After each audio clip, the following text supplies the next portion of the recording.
बिस्मिल्लाहिर्रहमानिर्रहीम। आप देख रहे हैं के न्यूज़ एसटी। मैं हूं किरण इरशाद। खबर शामिल करते हैं कंजवानी से।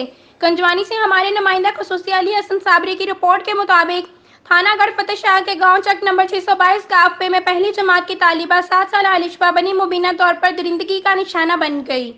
तफसीलात के मुताबिक 622 गाफे के रिहायशी सैयद खान की बेटी आज की दोपहर अलिशबा घर से निकल कर दुकान पर बिस्किट लेने गई थी, जहां काशिफ मुमताज वल्द मुमताज ने उसे मुबीना ज्यादती का निशाना बना डाला। अलिशबा के वालिदैन का कहना है कि हमें जब इल्म हुआ कि मुलजिम काशिफ के रिश्तेदार ही बच्ची को लेकर मेडिकल के लिए अस्पताल गए हैं, तो हमने रोल हेल्थ सेंटर कंजवानी पहुंचकर जबरदस्ती अपनी बच्ची उनसे छीन ली। हम उसके वारिस हैं, कानूनी कार्रवाई हमारा हक है, हम जाने और हमारा काम जाने। काशिफ मुमताज को उसके रिश्तेदारों ने पकड़कर थाना गढ़ पुलिस के हवाले कर दिया। रोल हेल्थ सेंटर कंजवानी में लेडी डॉक्टर की अदम दस्तयाबी की बदौलत अलिशबा को मेडिकल के लिए DHQ तांदियाना वाला रेफर कर दिया गया।